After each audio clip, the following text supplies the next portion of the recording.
December 1939, the salt-laced wind whips across the docks of Long Beach Harbor, carrying the faint temps of diesel and fresh varnish from the gleaming aluminum skin of an aircraft unlike any other. Under the pale winter sun, workers in oil-stained overalls secure the massive Douglas DC-4E prototype to the deck of a freighter bound for the distant shores of Yokohama. It's for Pratt & Whitney twin Wasp engines, silent now. Promise a roar that could carry 52 souls across continents in unheard-of comfort air-conditioned cabins. Powered controls, a tricycle landing gear that whispers of a future unbound. By the Earth's rough grip, the triple-tailed silhouette cuts a bold shadow against the heaving Pacific, a monument to American ambition rejected yet unbowed. Cranes groan as the final straps tighten, and somewhere in the hold, blueprints flutter, like captured dreams destined for hands that will reshape them in fire and fury. The air hums with the low murmur of rivet guns from nearby yards, where welders arc sparks into the night. Forging the sinews of a nation awakening to its industrial colossus, seagulls wheel overhead, their cries mingling with the creak of hawsers. As if the birds themselves sense the irony unfolding, a machine born of plenty, sold in quiet desperation. Sailing toward a war it was never meant to fight. If these echoes of innovation and irony stir your curiosity, subscribe to WW2 Tales and hit the bell icon lest you miss the next chapter in the grand, unforgiving theater of history. This was no ordinary sail, shrouded as it was in the gathering storm clouds of global tension. A transaction that bridged the chasm between peacetime dreams and wartime nightmares. The DC-4E had been born from the boundless optimism of the mid-1930s, an era when the skies seemed limitless and the horizons of human endeavor stretched as far as the eye could strain against the blue. It was a time when the Great Depression's shadow still lingered over breadlines in Chicago and Dust Bowls in Oklahoma. Yet aviation stood as a beacon of renewal, a promise that man could conquer not just the ground but the very air itself. Douglas Aircraft Company, nestled in the sun-baked sprawl of Southern California, answered a clarion call from the titans of American aviation. United Airlines, with its silver fleet slicing the continental divide. American Airlines, ferrying executives from coast to coast. Eastern, threading the humid veins of the South. Pan American, the Clipper King charting routes to the tropics. And Transcontinental and Western Air, soon to be TWA, dreaming of stars and stripes etched across the map. Each had pledged $100,000 a fortune in those lean years to fund a successor to the venerable DC-3. The Douglas workhorse that had already carried over 1 million passengers since its 1936 debut. Its throaty right cyclones turning dusty airstrips into gateways of commerce. The DC-3 was no mere airplane. It was the embodiment of American ingenuity. A 14-passenger marvel that cruised at 200 miles per hour on twin engines. Its riveted fuselage a symphony of efficiency born from the drawing boards of Jack Northrop and the assembly lines of Santa Monica. But the airlines hungered for more, transoceanic leaps, not just hops between cities. Comfort that rivaled rail palaces, not the drafty rattle of early birds.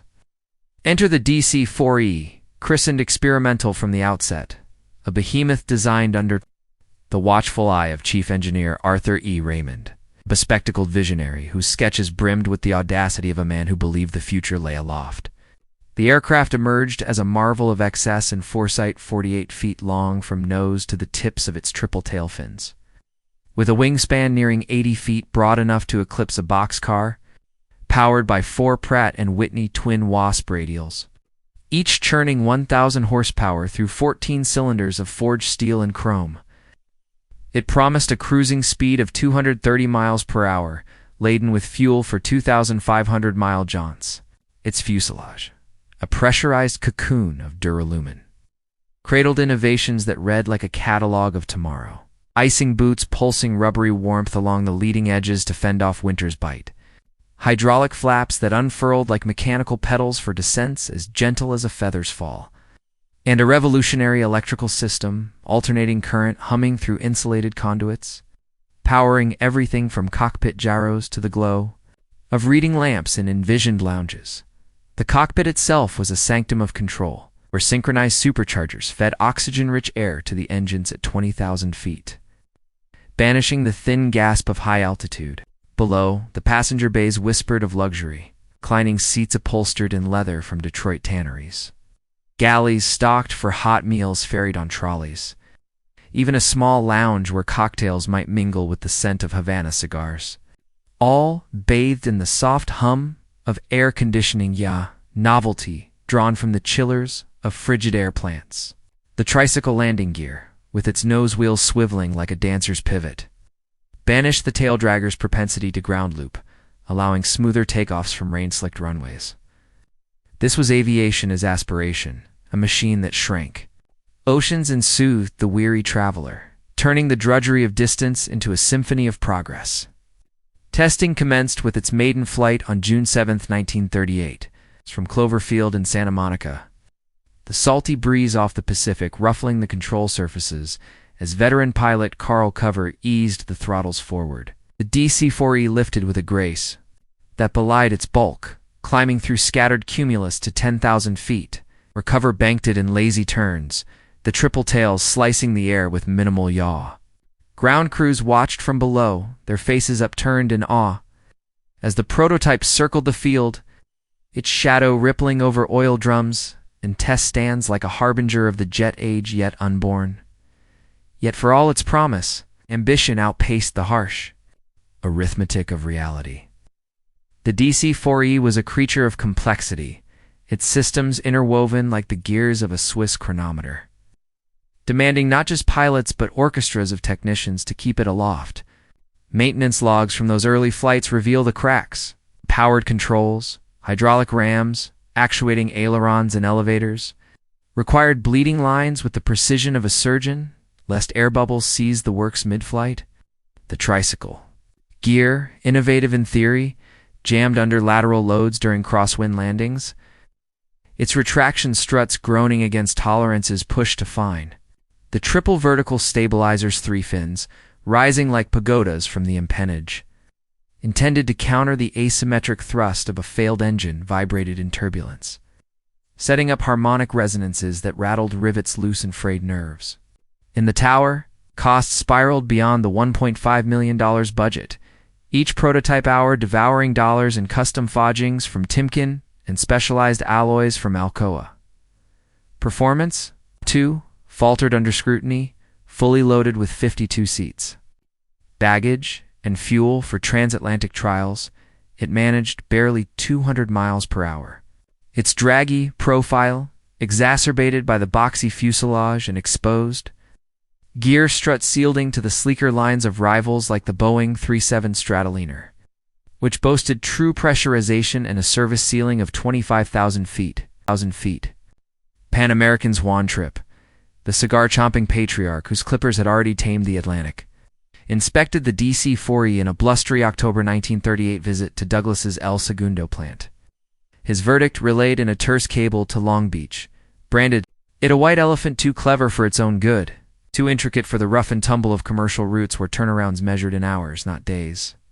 Toyce engineers, poring over blueprints in Kansas City, echoed the refrain, training pilots for the powered controls would demand months, not weeks, and spare parts chains would stretch supply lines thin across a continent still scarred by Depression-era frugality. By early 1939, the consortium's funding evaporated like morning fog, leaving Douglas with a hangar queen, a gleaming orphan, gathering dust beside half-assembled sisters. The company, pragmatic as the engineers who staffed it, scrubbed the project, redesignating a humbler four-engine iteration as the DC-4, shorn of excesses, its twin tails and simplified gear paving the way for the wartime C-54 Skymaster that would airlift armies and presidents alike. The prototype NR-22342 languished under tarps, its engines cold, till whispers from across the Pacific stirred the boardroom. Japanese envoys, cloaked as executives from Imperial Japanese Airways, Nippon Koku Keikei, the civilian facade for military procurement, arrived in tailored suits, offering $150,000 in crisp U.S. Treasury notes, no strings, no audits. Disassembled in secrecy, wings crated like coffins, fuselage sectioned with care. It boarded the SS City of Honolulu, a nondescript freighter slipping its moorings on a fog-shrouded December dawn. The voyage westward was unremarkable, save for the irony coiled in the hold. A machine rejected for its opulence, now bound for a nation where scarcity honed every edge. Japanese newspapers, under tight wartime censorship, would later murmur of a tragic arrival plummeting into Tokyo Bay. Amid a squall, wreckage scattered like shattered porcelain. The truth pieced from post-war interrogations and declassified OSS files. Paints a different canvas. The crates cleared customs under false manifests. Whisked by rail to Nakajima Aircraft's veiled workshops in Otegunma Prefecture, where Imperial Japanese Navy inspectors stone-faced officers from the Aeronautical Research Institute dissected its secrets under blackout lanterns. Blueprints, smudged with Douglas fingerprints, were pored over in smoke-filled rooms. The DC-4E's electrical schematics redrawn in meticulous kanji, its supercharger linkages measured to the millimeter. This was no mere curiosity. It pulsed at the heart of Japan's imperial calculus. A archipelago nation hemmed by azure barriers, its ambitions swelling like monsoon tides against the shores of China, Southeast Asia, and the vast indifferent Pacific. By the late 1930s, the Second Sino-Japanese War ignited in July 1937 at the Marco Polo Bridge had devolved into a quagmire of attrition. Japanese supply lines frayed across 1,500 miles of contested airspace. Were Mitsubishi G3M Nell bombers, twin-engine raiders with a 1,760-pound bomb bay, struck freighters off Shanghai's Yangtze estuary, only to recoil under the sting of Curtiss Hawk III fighters and the unyielding calculus of fuel burn. The Nells, elegant in their streamlined cowlings, had debuted with flair in 1937, their 14-cylinder Kansei engines propelling them to 216 miles per hour. But range proved the tyrant, 2,000 miles unloaded, yet halved under combat loads, forcing perilous loitering over targets, easy meat for anti-aircraft batteries emplaced on junks and riverbanks. Imperial Japanese Navy, schooled in Mahan's gospel of decisive fleet actions, chafed at the impotence. Admirals in Tokyo's Navy Ministry envisioned not continental slog, but oceanic dominion. Carriers and cruisers projecting power from Truk to Singapore, bombers, as the unseen hand, toppling empires without a bayonet's thrust. Thus the 16-Chi specification of January 1937. A decree from the Kigen Kokubu demanding a land-based attack bomber of unprecedented reach. Cruising speed no less than 196 miles per hour at 19,685 feet. An operational radius of 1,500 miles, unloaded extendable to 2,300 with drop tanks and the visceral punch of an 800-kilogram aerial torpedo or equivalent in high-explosive ordnance. Defensive armament, twin 7.7mm machine guns fore and aft, a single 20mm cannon in the tail. A crew of 7, navigating by dead reckoning, and the stars for radar was a forbidden fruit. Its secrets guarded by Britain's boffins, Mitsubishi's Kiro. Honjo, a lithe designer, tempered by apprenticeships at Germany's Junkers, works in Dessauer. He sketched all-metal monoplanes amid the beer halls of the Weimar Twilight Nand, a clandestine Nand. 38 reconnaissance of Boeing and Douglas factories. Under the guise of a trade delegation, seized the challenge. His G4M Rico emerged as a predator, paired to sinew and shadow. Nody meters from spinner to rudder, no 20. A lithe cigar of flush-riveted skin. Wingspan 25 meters deep and resonant with fuel cells integral to the spars, Mitsubishi. Kosei 14-cylinder radials, 1,530 horsepower apiece. Their sodium-cooled valves exhaling heat like dragons, buried in nacelles that blended seamlessly into the high-set wing. The DC-4E's arrival, mere months after Honjo's initial sketches in the spring of 1939, was serendipity laced with the bitter herb of imitation. While Nakajima's engineers, ensconced in their mountain redoubts, twisted the American prototype into the ponderous G5N Shinzan, a four-engine colossus shoehorned with bootleg right cyclone radials, wheezing to 168 miles per hour under tropical loads. Is it birthing only 4 prototypes before the Navy's axe fell in 1941 amid howls of too heavy, too thirsty? The G4M's progenitors gleaned the perils of profligacy. The DC-4E's labyrinthine gear and electrical webs condemned it to obscurity. Japan, forged in the fires of resource denial, would not err thus. Honjo's dictum: speed and endurance over armor, fragility is the price of flight. The first prototype. It's aluminum sheened, fresh from Nagoya's foundries. Rolled from the assembly jig in September 1939. Hauled by teams of oxen along rutted roads to Kagamagahara airfield. A procession evoking the feudal marches of old. Dust swirling under the beast's hooves as laborers chanted work songs to the rhythm of creaking axles. On October 23rd, under a canopy of leaden skies, test pilot Kutsuzo Shima ignited the Cassis, their cough turning to a bellow that shook the pagoda-roofed hangars. The G4M lifted ponderously, climbing to 16,000 feet where it sliced 270 miles per hour in level flight, its controls light as a katana's balance. Stall tests revealed a gentle buffet, recovery swift. Dive brake-slotted panels on the wing-stem terminal velocities to 330 miles per hour. Yet the die was cast in the design's marrow. No self-sealing fuel tanks. The 1,300 gallons sloshing in wet wings, unarmored, vapors, eager to kiss spark. No crew armor beyond K-Pop vests. The philosophy of offense: absolute strike hard, evade harder, perish nobly if caught. Production greenlit. The G4M1 entered service with the first Rengo Kakudai in July 1940. Its baptism not in Pacific tempests, but the sodden rice paddies of China, where monsoons turned runways to mire, and dew clung to propellers like reluctant lovers. In the shadowed cockpits of those inaugural sorties, young aviators of the Imperial Japanese Navy Air Service Riker Kogakati, the torpedo and level bombing elites, drawn from the rigid academies of Kasumagara and Yokosuka, nurtured visions of unchallenged supremacy, their hearts steeled by the catechisms of Bushido and the Emperor's divine mandate. They were the flower of a generation, these pilots and observers. Sons of samurai stock and merchant clans alike, their flight suits, embroidered with rising suns, faces schooled to impassivity under the gaze of stern sensei who flogged errors with bamboo rods. Training regimens at Kanoya Naval Air Base in Kagashima where volcanic mists veiled Mount Sakurajima's plume drilled the poetry of the long glide. The impeccable release from 10,000 feet, torpedoes arcing like arrows from Ishibashi's bow. To them, the Betty as the Allies would sneer in codebooks, mangling hamaki. The cigar from its slender profile promised apotheosis, a steed of burnished alloy carrying them into the annals of legend. They expected the sublime thrill of the hunt, engines thrumming like the deep resonance of taiko drums in a Shinto. Right, skimming indigo waves at 50 feet.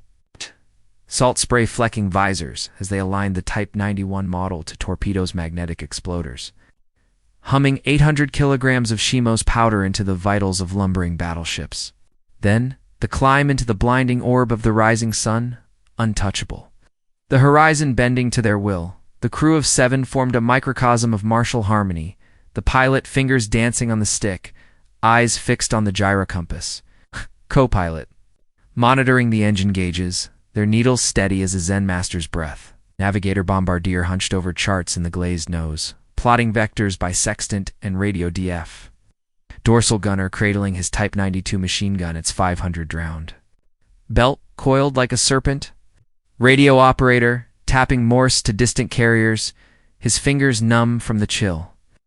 Mechanic in the bay, wrench in hand against the perpetual whine of vibrations. Tail gunner, isolated sentinel, traversing his 20mm Ho-5 cannon in arcs of vigilant fire.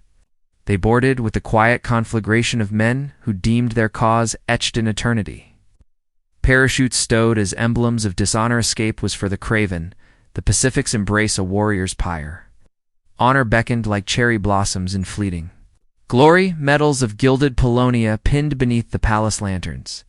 Tales murmured in Kyoto tea-houses of strikes that felled leviathans without a single infantryman's tread upon foreign soil. The roar of those Kosei engines, thunder borrowed from the radial abundance glimpsed in pilfered American patents, proclaim a dawn where Japan's Sakura banner fluttered from Hawaii's peaks to India's plains. The world remade in the image of the 8 corners under one roof, but reality, that implacable foe, descended not as a foe's arrow, but as the insidious creep of dawn's chill, unraveling expectations thread by thread. The first true baptism came shrouded in the pall of Chinese autumn, September 13, 1940. When 27 G4Ms of the first Rengo Kakutai thundered skyward from Henku's bomb-cratered strips, bellies gravid with 250-kilogram Type 98 bombs escorted by the spindly C5M Dave scouts that wheeled like nervous hawks. Target, Nanning's airfield, a thorn in the supply artery to French Indochina, where Chinese forces under General Baichongxi massed. American supplied P-40s and Soviet I-16s. The formation droned southeast at 15,000 feet. Contrails feathering the rice paper sky, pilots savoring the Betty's poisolite yoke response. The engines even pulses if the gods themselves smoothed the thermals. Descent initiated at 20 miles out. Bomb bays yawning to the clank of hydraulic rams, the bombardier murmuring bearings over the intercom. 0-4-0... steady... release. Ordnance tumbled in precise salvos, cratering runways and splintering. Hangars, secondary fires blooming like lotuses in the dusk, elation crested, a clean strike, no intercepts. The path to Hanoi cleared for the Army's advance, yet as the G4Ms banked for home, banking into the westerlies that buffeted their unballasted frames, the Chinese hawks pounced from anvil-headed clouds, their .50 caliber Brownings stitching the unarmored flanks with casual malice. No armor plate shielded the crew compartments, only the thin duralumin skin 1.5 millimeters thick, lighter than a tanto blade and K-pot cushions that shredded like rice paper. Bullets found the wings' vitals, rupturing the integral tanks, where avgas pooled in translucent cells, vapors igniting in microsecond fury. Tibetis flowered into cataclysms mid-formation. Orange fireballs roiling 500 feet wide, debris sleeting through the sky propellers, whirling free, spars trailing, sparks like comets' tails. Crews within had no sanctuary. Flames propagated through unsealed bulkheads at 1,800 degrees Fahrenheit, per later metallurgical analyses from the Army Ordnance Labs, searing flesh from bone before the Pacific's mercy. The survivors limped northward, fuselages pocked with 100 impacts, the acrid reek of scorched alloy and cordite infiltrating the cockpit, clinging to flight suits like a shroud, what they had anticipated as a scalpel's incision upon the foe a swift, elegant severing, enfolded as a bonfire's indiscriminate maw, consuming the hunters as readily as the hunted. This contrast deepened in the archipelago's cauldron, where the Pacific's deceptive serenity masked the tempests of war. December 8, 1941 mere, hours after the Zero's thunderclap at Pearl Harbor, where G4M scouts had shadowed Nagumo's carriers, their cameras capturing Arizona's mortal wound, the Bettys struck Clark Field in the Philippines, a gambit too blind. MacArthur's Far East Air Force, 17 B-17 flying fortresses, fresh from the States, sat wingtip to wingtip on the tarmac, their crews at breakfast in the mess tents.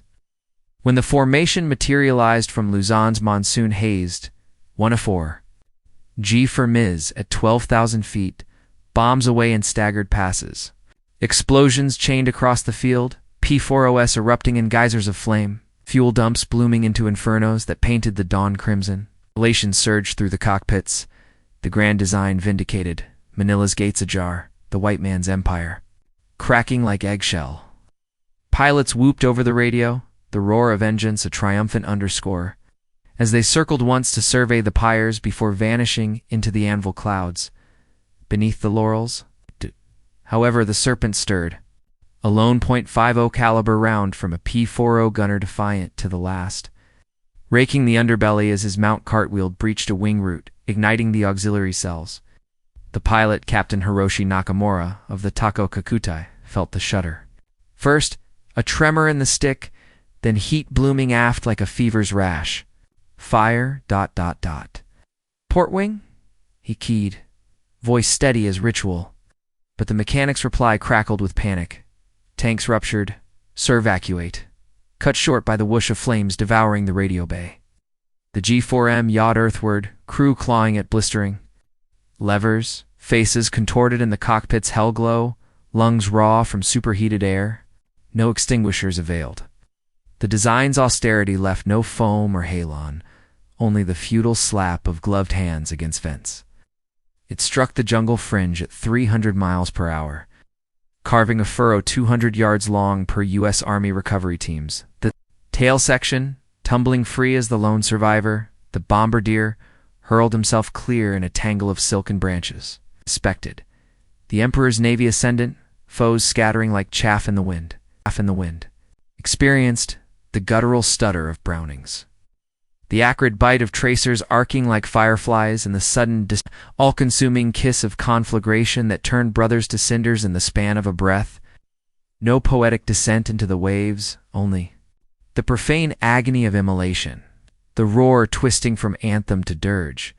The rift widened in the Solomon Chain's emerald vice, where Guadalcanal's fevered shores became the anvil upon which imperial dreams were hammered flat. August 7th, 1942, the U.S. 1st Marine Division's landings at Lunga Point had barely secured the airfield renamed Henderson in honor of a fallen aviator when word crackled to Rabal's coral bunkers. An invasion, carriers off the slot, the southern lifeline severed.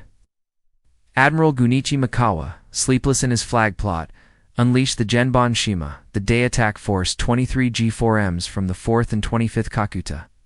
Bellies slung with Type 91 torpedoes, zeros as falcons overhead. The crews, gaunt from malaria rations, boarded at dawn. The humid air, thick with the scent of avogas and frangipani, expecting the catharsis of vengeance. Skim the lagoon's turquoise mirror at masthead height, gyroscopes worry the torpedoes.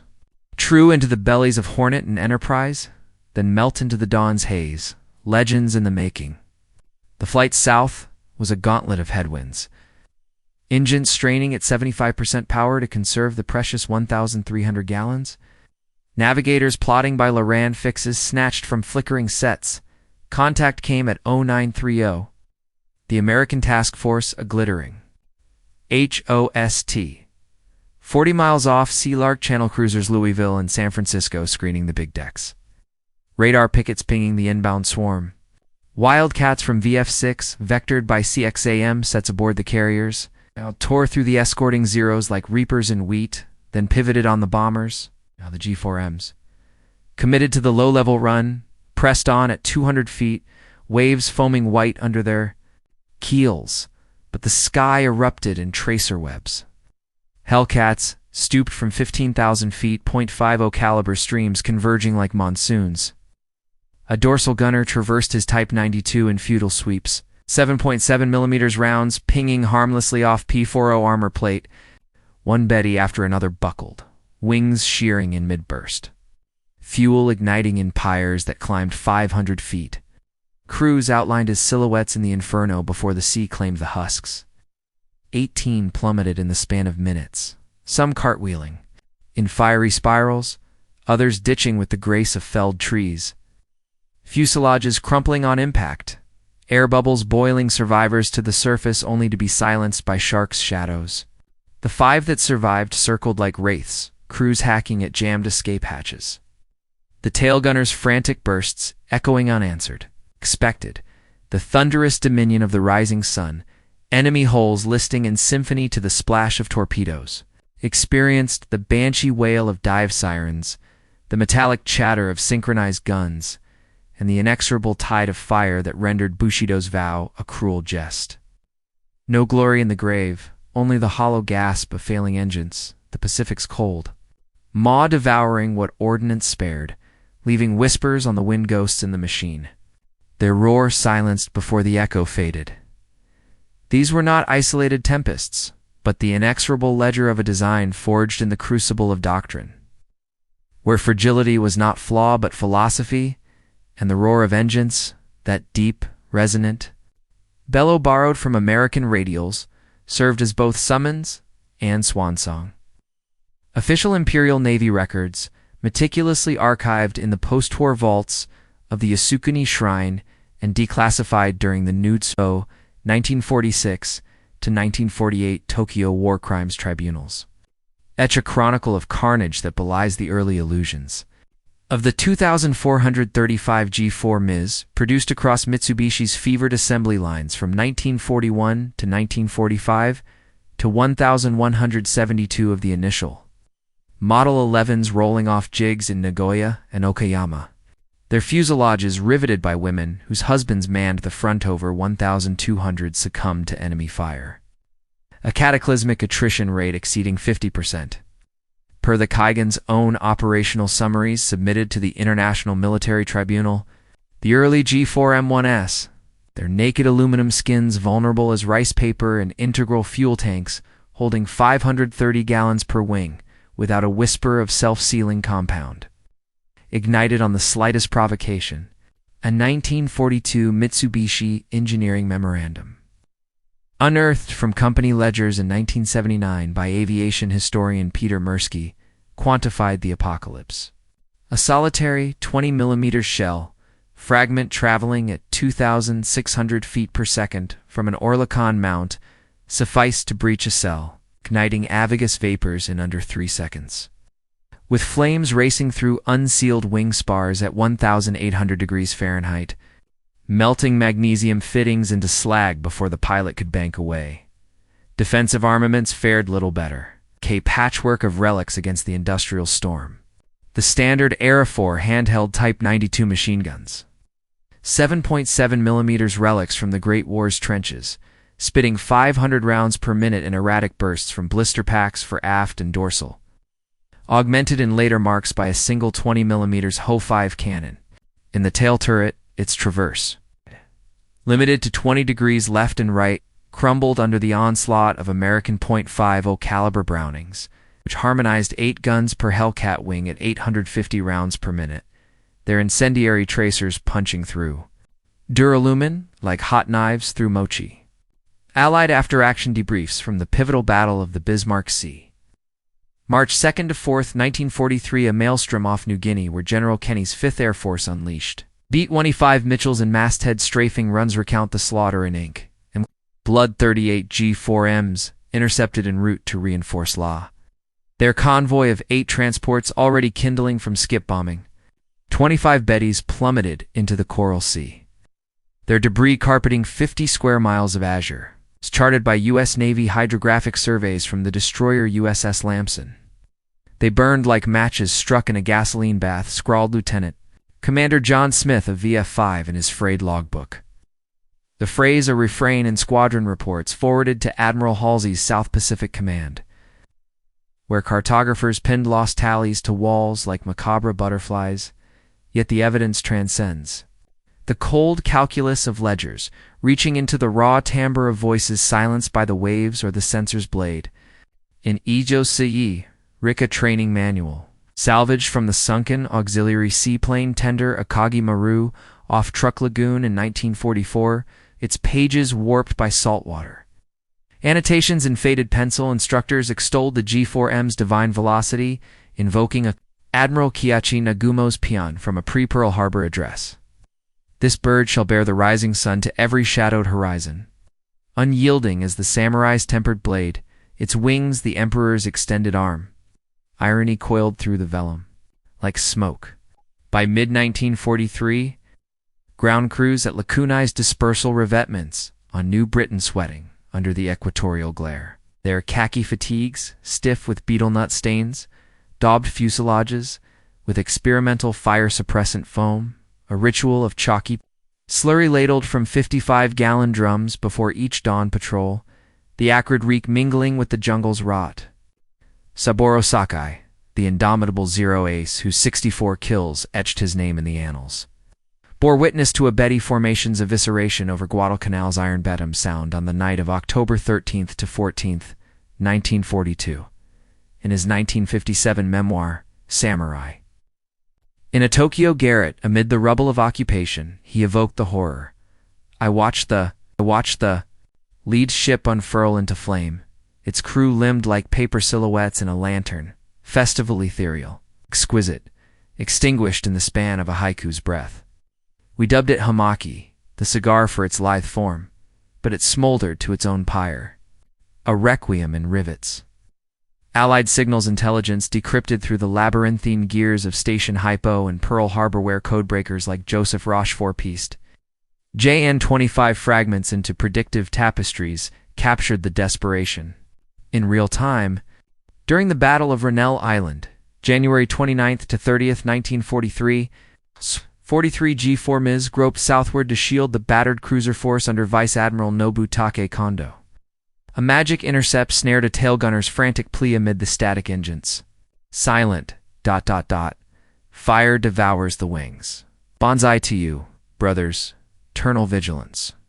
10 of the formations sank that moonless night. Torpedoes expended in futile ripples against the heavy cruiser USS Chicago. Her crews denied even the stoic dignity of combat's embrace, per the declassified action reports of Task Force 16, where Captain Frederick Sherman noted the eerie silence after the bursts, as if the sea itself had swallowed their cries. Production imperatives at Mitsubishi's Nagoya Colossus, where conveyor belts hummed 24 hours under blackout curtains, outputting 30 airframes monthly by 1943, revealed the frantic alchemy of adaptation. The G4M2 iteration rushed into service. That autumn draped external rubber matting over lower wing surfaces.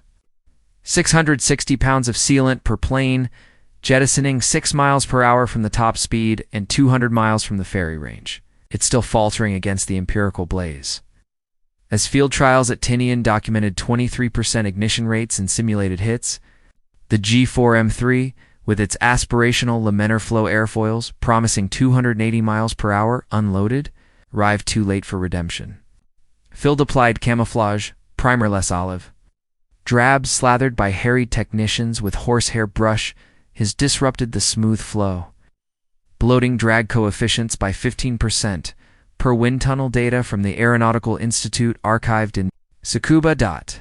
In the crescendo of desperation, the Oka campaigns of 194-41945 transmuted the Betty from raider to reluctant midwife.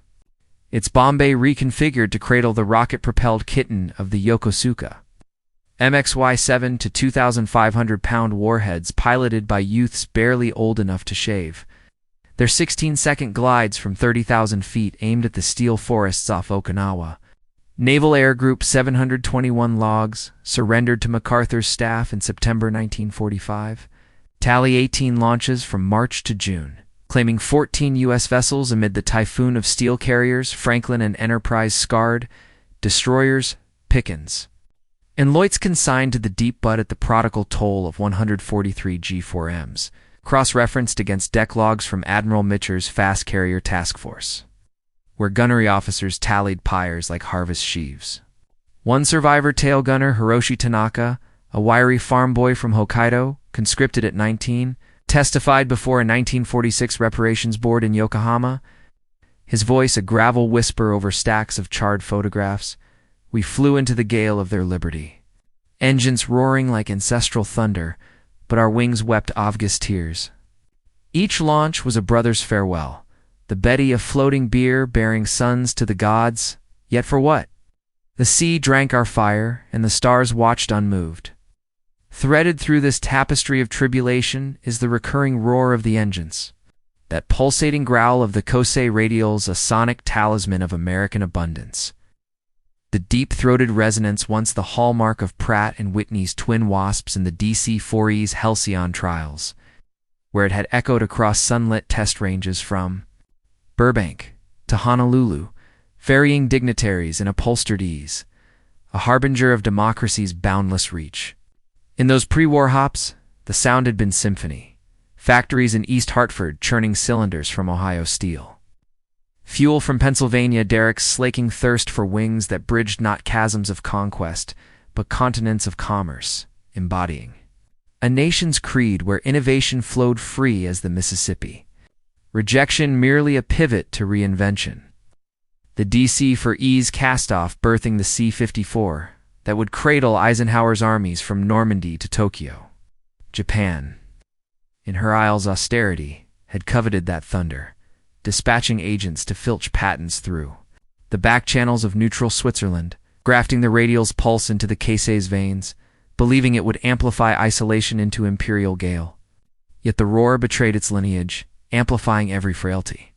The harmonic buzz through spars that presaged leaks, the strained bellow at full throttle betraying the wet wing's peril, till it drowned in the conflagration's hiss, a borrowed voice turned accusatory echo. That sound, emblem of plenty untrammeled where failure seeded the B-29's firebombing armadas.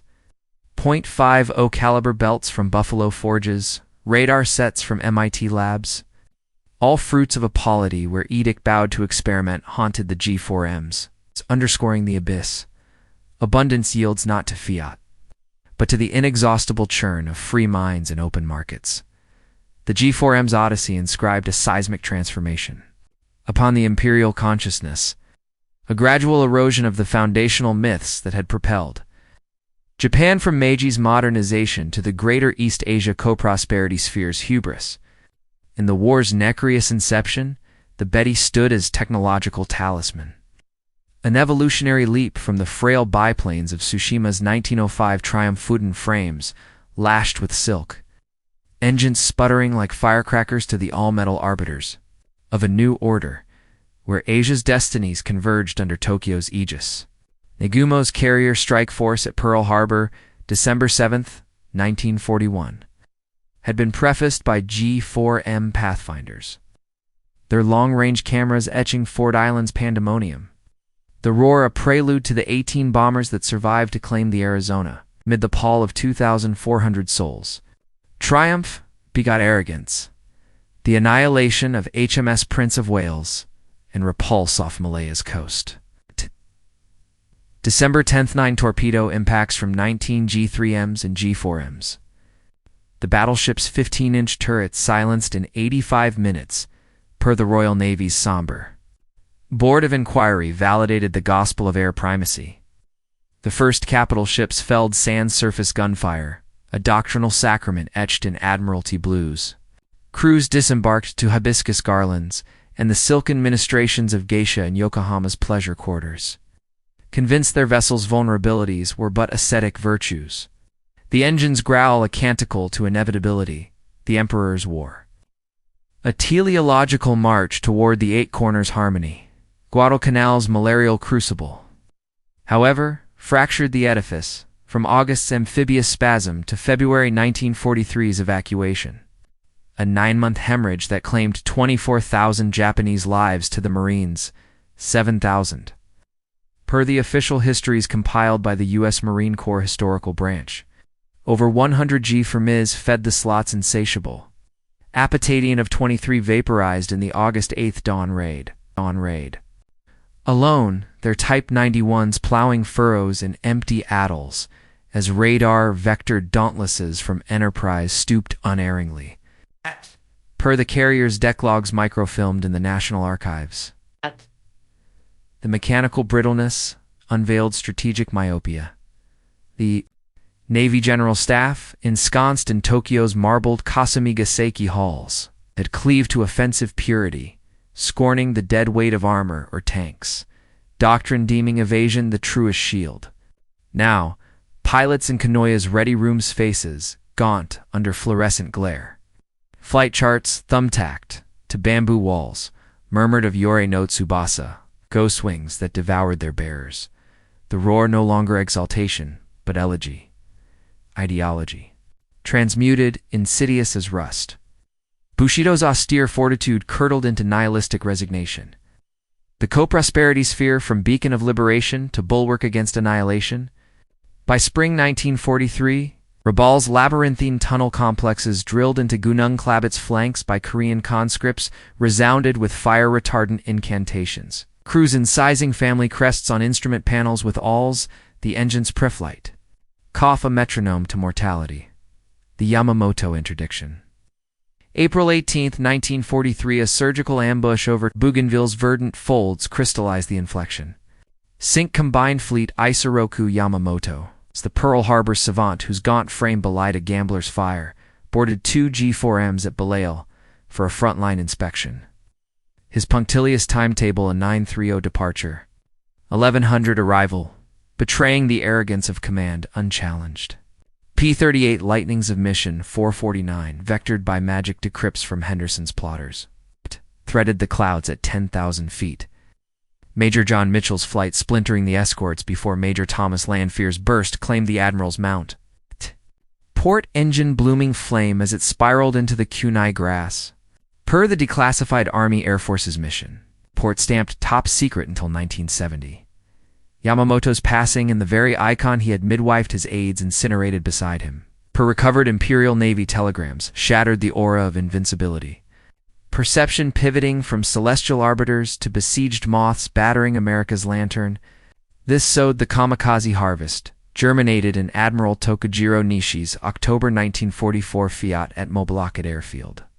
Where 23 ensigns volunteered for the first Shinpor strikes. Their Zeros laden with 550-pound bombs. The G4M, erstwhile scout and striker, devolved to launch platform. Its underbelly racks jury-rigged for Mandoka darts pilots like Ensign Kiyoshi Shugawa, 17 and ink-fingered from poetry, strapped into cockpits of varnished plywood. Their 20-second burns from mother ships hurtling toward Pickens-class hulls off Karama-Redo. Over 1,000 such sorties by August 1945, per the exhaustive tallies in the Kaigan's end of war, surrender documents forwarded to the Potsdam Conference. Exacted 47 U.S. vessels, destroyers splintered. Carriers holed amid the kamikaze's 3,800 aviator toll. A Pyrrhic arithmetic that transfigured Bushido from honors code to extinction's imperative. In Atijima's ivy-clad lecture halls, where midshipmen once parsed Clausewitz under cherry arbors, admirals now graphed attrition curves on blackboards, the phantom roar in their reverie's engine straining against the tide accusatory compelling. A spectral reckoning, technology, untethered from resilience, could not subjugate resolve. The Betty's Ark, from apex predator to sacrificial cart, mirrored the empires. Expectations forge yielding not dominion, but dissolution. Ideology buckling under the empirical lash, the crew's once fervent gaze turning inward to the void as variants staggered forth in the war's wane. The G4M4's ventral gondola clad in 5mm steel plate. A 1944 expedient adding 400 pounds and shaving 8 miles per hour from the cruise. The dorsal turrets retrofit with twin 13mm Type 2 Ho 103s. Their 900 drowned magazines fed by belts coiled in ammo bays, the primordial frailty endured, a specter in the struts. Even buttressed, the Betty lumbered at 266 miles per hour combat loaded. A wallowing quarry for 400 BEM PHF for U Corsairs off Rabal's flanks. Now they're 6. 50 south, converging in 30-second salvos. The Marianas Turkey Shoot, June 19th to 20th, 1944, a turkey hunt in the truest sense. Rozawa's mobile fleet hurled 240 G4Ms from Guam and Tinian in desperate riposte, saw 200 never recircle. Torpedoes furrowing barren swells as Hellcats from below Wood and Lexington reaped 92 kills in 4 hours. Per Task Force 58's jubilant dispatches, or Mitcher's after-action quip, "We got 'em all masked, the 645 Japanese aviators adrift." The roar, that appropriated thunder of Yankee plenitude, jeered now, Casillas gasping in geloaded evasions. Exhaust stacks belching carbon as fuel dials guttered like votive candles in a shrine foreclosed. Darwin's dust-choked strips. March 3, 1942. 16 G4 Ms hammered the airfield in reprisal for carrier raids.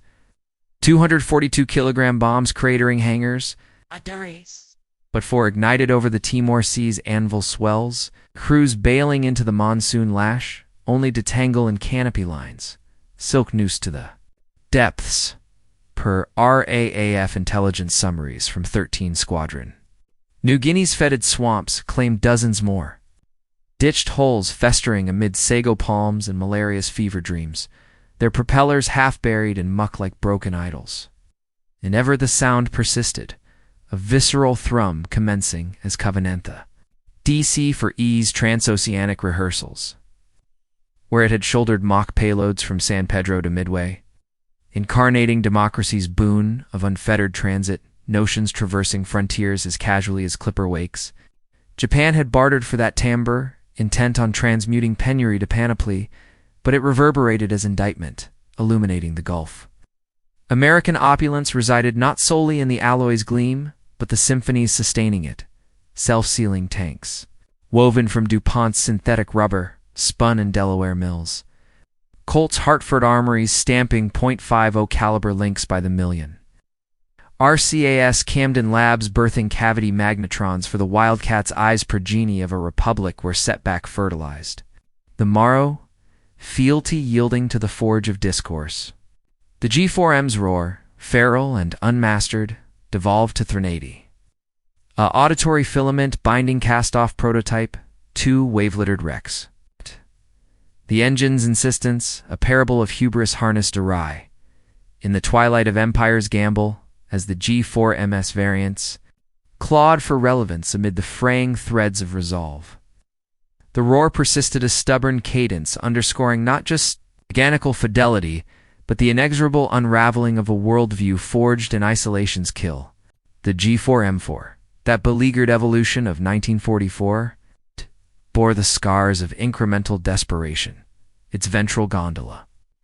A bulbous excrescence of 5mm riveted steel plate scavenged from cruiser hulls, shielded the belly against upward-firing 20 mems from lurking destroyers, yet exacted a toll of 400 pounds in dead weight, sapping the crew's speed to 258 miles per hour and compressing the combat radius by 150 nautical miles. Per the terse evaluations from the 751st Kokutai's forward echelon at Davao, where test flights over Mindano's volcanic cones revealed instabilities that pinned pilots to their seats like invisible manacles. The dorsal turret, retrofitted in fevered nights at Takayo's subterranean bays with twin 13mm Type 2. A 103 heavy machine guns, their 900-round magazines. Serpentine fed from bulkhead lockers, offered a modicum of retort, the gun's 750 rounds per minute thumping through the airframe like distant artillery. But traverse remained a paltry 180 degrees, blind spots yawning amidships where corsairs could rake the flanks unmolested. Even these palliatives, born of the Navy's dwindling or quotas manganese from Manchuria, chrome from the Philippines' contested veins, could not exorcise the primordial curse. The Wet Wing's volatile heart, where Aviga cells, now lined with hasty coats of asphalt varnish pilfered from road crews, still wept fuel under the duress of .50 caliber impacts. Vapors coiling like incense before the spark. The Battle of Leyte Gulf, October 23rd to 26th, 1944, the grandest clash of steel behemoths since Trafalgar, where Halsey's Third Fleet danced with Kurita Center. Force across the Sibian sea laid bare the Betty's diminished dominion. From carriers Zuikaku and Zuihoizawa's decoy flotilla flung 56G for megaseconds in sacrificial waves. Their bellies nursed 800-kilogram Type 99 torpedoes, or the nascent Okapods, crewed by ensigns whose eyes gleamed with the fervor of the uninitiated. Expected.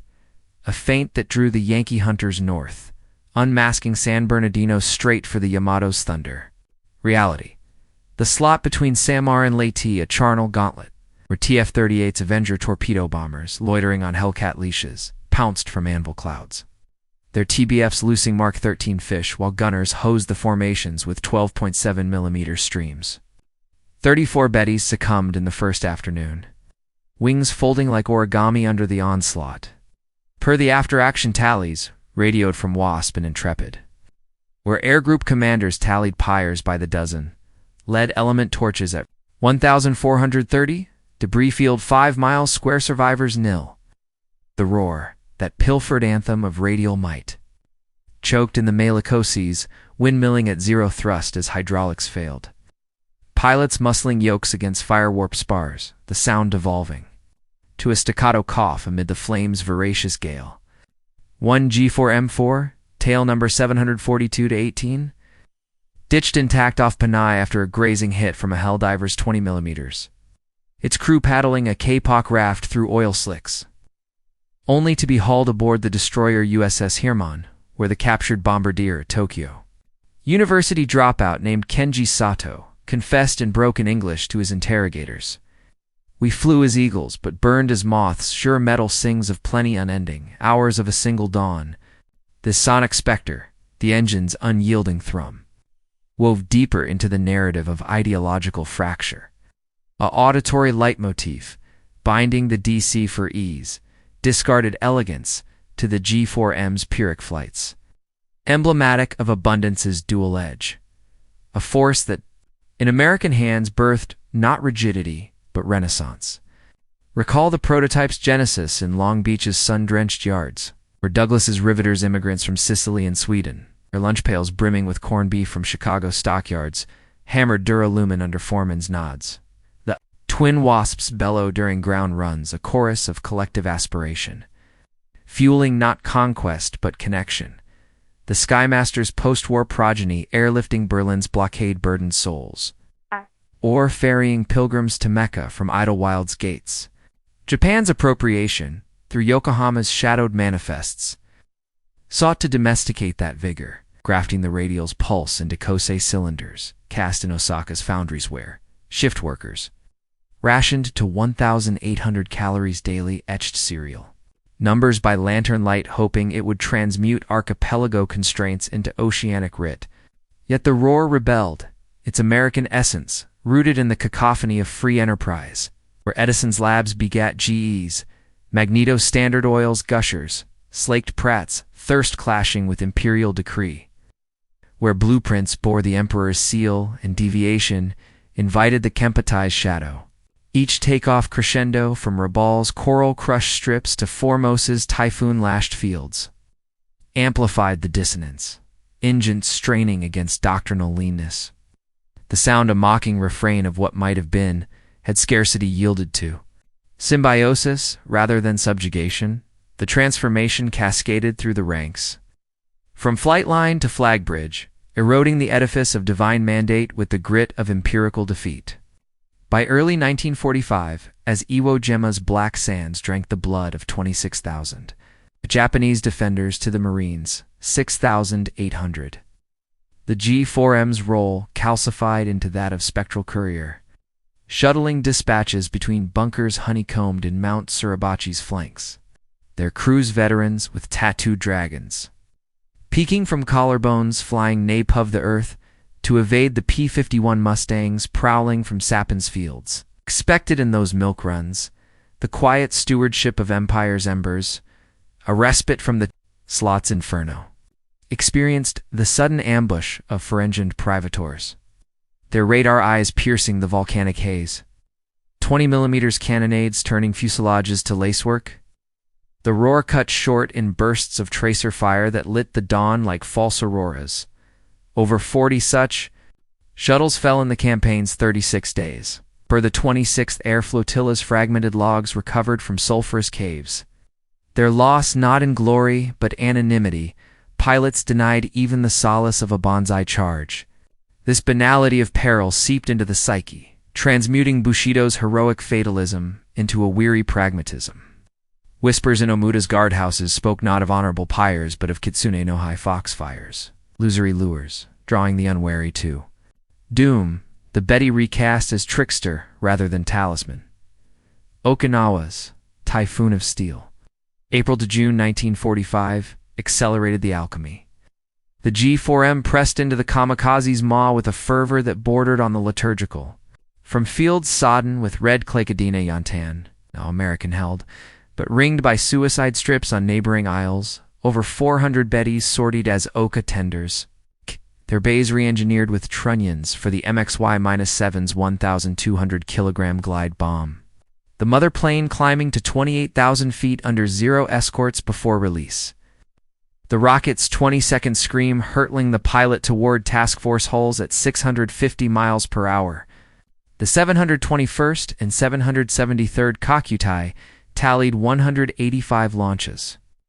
Per the Kaigan's capitulation dossiers presented at Manila's surrender ceremonies, sinking or crippling 34 vessels including the carrier Bunker Hill, her flight deck a charnel of 389 dead from a triple Oka strike on May 11th, but hemorrhaging 267 G for Ms.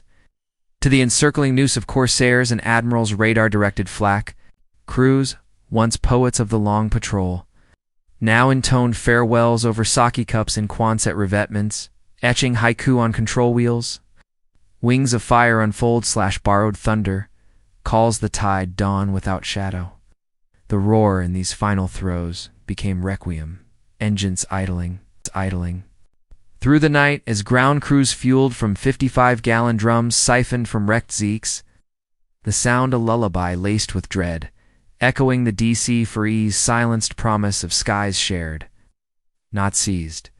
This perceptual pivot echoed in the high councils, where the Supreme War Direction Council's chambers in Tokyo's imperial plaza-pistried walls muffling the distant wail of B-29s grew thick with the scent of unheeded portents. Admiral Sawim Toyota Sink Combined Fleet poured over lost matrices in April's gloom. The G4M's 80% attrition in the Marianas, a scarlet thread in the ledger, compelling a doctrinal hemorrhage from the decisive battle fetish of midways. Ghosts to the attritional dregs of Kikasui floating chrysanthemum waves of 50 plane swarms, Betty a petal in the gale. Ideology, once a monolith of Yamato spirit, fractured into prisms of doubt. Junior officers in the Yokosuka naval arsenals drafting lofts, sketching futile G4M5 variants with jet-assisted takeoffs, confided in smuggled diaries later exhumed by SCAP investigators of the American roar, unending as their republic, mocking our singular flame. The engine's borrowed timbre, that radial heartbeat, crystallized the schism. Japan's grasp had captured the mechanism but not the momentum, the sound a harbinger of abundance's asymmetry. Where democracies discard the DC-4E's blueprints hawked, for scrap value seated the P-51's long-range escort. The B-29's aluminum rivers from Willow Run's presses, the inexhaustible tide of liberty's forged, as the war's curtain frayed. The G4M lingered in liminal roles, a phantom fleet ferrying the defeated. In the Marianas' sweltering wake, survivors from Sapin's Banzai charges 1,000 officers and men charging Sapin's cliffs in July 1944 were evacuated by night flights from Truk atolls. The Betty's holds crammed with bandaged forms, the roar, muffled to a whisper over the waves' susurrus, expected, a dignified retreat, warriors to fight another dawn. Experienced, the radar ping of prowling Catalinas, depth charges blooming like undersea suns. Hulls shuddering as they limped to Iniatok shallows, crews bailing with helmets into the bilges. By July 1945, as atomic shadows lengthened over Hiroshima's rivers, the remnant scarce 200 airframes. Cannibalized for parts in Formosa's, monsoons took to the skies as white flag couriers. Their fuselages daubed with green crosses per the Potsdam terms, threading Tokyo Bay's mined approaches, to rendezvous with PBY Black Cats off the Missouri. On August 15th, the last operational G4M3, tail 82225, from the 706th Kakutai, taxied at Atsugi under a sky bruised with contrails, ferrying Foreign Minister Mamoru Shigemitsu and General Yoshijiro Umezu to the battleship's deck, where the instrument of surrender awaited amid the stars and stripes ripple. The engine's final growl, subdued to 40% power, carried not ordnance, but olive branches. The sound kin to the DC-4E's Pacific Voyage 6 years prior, ironic coda. Abundance's echo bridging foe to former foe. In the epilogue of this aerial elegy, as the last G4M moldered in a Hokkaido scrapyard, its wings, unriveted by G, is bartering for sake. Kosei cowlings carted to Tokyo's museums, we discern a verity profound as the Pacific's abyssal trenches, etched in the residue of smoke and the silence of steel. The Betty whelped from a cast-off's gleam in Long Beach's salt winds, soared on pinions of appropriated thunder, pursuing mirage horizons that dissolved like ink in monsoon rain. Its aviators, tempered in expectation's unyielding forge, encountered not apotheosis, but annihilation. Their convictions immolated in the Avagus pyres that scarred the slot from Guadalcanal to Okinawa, the roar twisting from herald to harbinger. Yet therein resides the parable's poignant core, that borrowed bellow. The radial's resonant calla, sonic shard of American plenitude. Where the DC-4E's rejection birthed not obsolescence, but the C-54's global embrace. Airlifting the Berlin. Airlifts 2.3 million tons, ferrying refugees from Korea's flames. Embodying democracy's alchemy of failure into flight, Japan had bartered for the mechanism. Dissecting the prototype in OTAs, grafting its pulse into imperial sinew, convinced that thunder alone could command the tempests. But the sound unveiled the subterfuge. Abundance is no artifact to hoard, no blueprint to bind, but the inexhaustible current of a creed unbound where engineers in El Segundo's sun argue over coffee, patents flow free as the Colorado's silt. In scarcity spurs not sacrifice but synergy, the free market's hidden hand turning white elephants into workhorses. The G4M's fragility, its wings weeping fire under the lightest touch, mirrored the Empire's, a vision noble in its reach, yet brittle in its isolation, doctrine demanding devotion, where dialogue might have delivered durability. In the roar's fading reverberation, engines cooling on Atsugi's pockmarked concrete, crews stepping into the unknown of occupations, Gaisley's the larger truth, reflection luminous as dawn over the inland sea. Freedom's true armament is not the alloy's gleam or the engine's growl, but the audacity to release, to reinvent, to let ideas cascade like the cascades of Nico, eroding the monoliths of might until only the resilient endures. That sound, once the DC-4E's song of open. Firmament carrying souls from Ellis Island's echoes to the Golden Gate span. A democracy's gift of mobility, unyoked, whispered in the Betty's pyres of final irony. The nadir of bombers, history's most maligned heavy, became unwitting oracle, proclaiming that subjugation seeds its own undoing. While liberty's discards sow the seeds of sunrise, in the quiet after the ceasefire, as holes rusted on forgotten atolls Manila Bay's shallows, Rabal's lagoons, the rust-flecked relics adrift, like haiku fragments the roar dissolved into the wind's eternal susurrus. A testament to the unquenchable, a world scarred yet soaring, remade not in the image of the conqueror, but the connector, where even a rejected airliner's shadow charts the course to common dawn. And in that dawn the Pacific breathes anew, its waves washing clean the ledgers of loss, bearing forward the enduring roar of horizons shared, not seas the boundless anthem of a humanity unbound, bound.